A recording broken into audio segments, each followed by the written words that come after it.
समाज कल्याण विभागाचा पेपर दिल्याच्या नंतर आम्ही निघालो होतो म्हैसमाळला जाण्यासाठी। निघताना वातावरण फ्रेश होतं।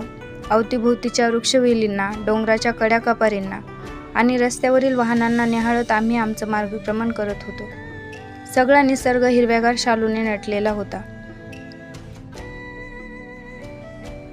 आपण कितीही जीवनाच्या चक्रात गुंतून गेलो तरी आपल्याला आपल्यातील निसर्गाप्रती असलेली ओढ काही शांत बसू देत नाही। भौतिक सुखसोयींच्या मागे धावता धावता आपलं समाधानही आपण गमावून बसतो, पण जेव्हा आपण निसर्गाच्या सानिध्यात काही क्षण घालवतो तेव्हा पुन्हा आपल्याला आत्मिक समाधान लाभतं।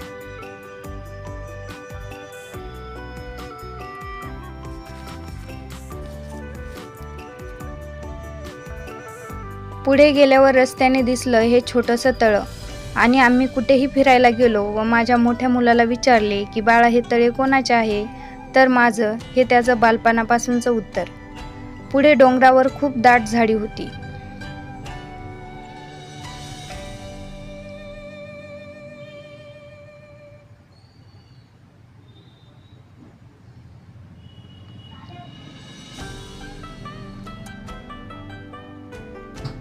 इथून पुढे काही अंतर गेल्याच्या नंतर रस्ता खूप खराब झालेला होता, तसेच रस्त्याचं बांधकाम सुद्धा चालू होतं। येणाऱ्या जाणाऱ्यांची गर्दी तरीही काही कमी झालेली नव्हती।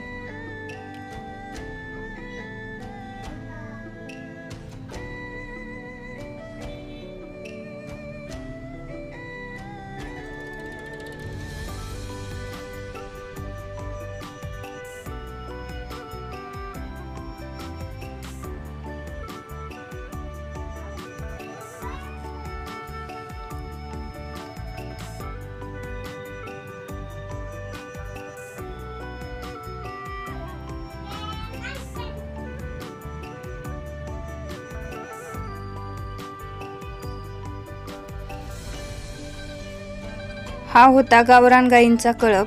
डोंगरातील गवतावर चरण्याचा ही गुरे मनमुराद आनंद लुटत होती।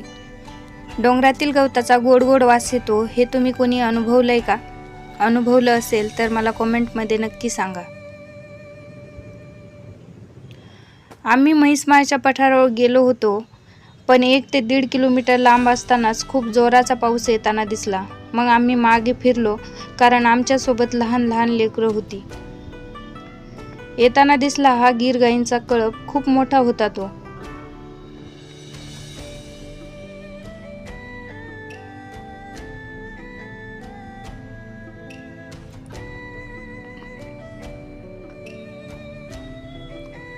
पुढे आल्यावर आम्ही थोडा वेळ उतरून येथील निसर्गाचे चित्रण केले, लहान बाळांचे फोटो काढले।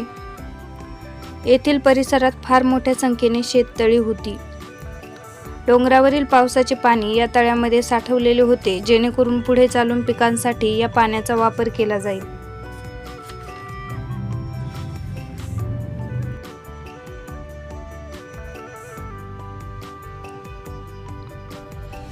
आपल्या बीडकडे शेततळी तुलनेने कमी दिसतात व त्यामुळे उन्हाळ्यामध्ये पाण्याची भीषण टंचाई पाहायला मिळते।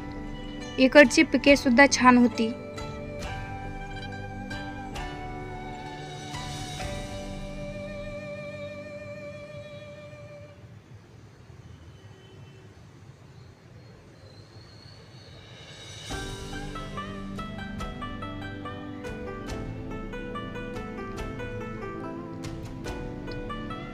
पुढे गेल्यावर आम्ही थोड्या वेळ पावसामुळे या झाडाखाली थांबलो खरे, पण तिथून पुढे 20 ते 25 किलोमीटर प्रवास आम्ही पावसातच केला।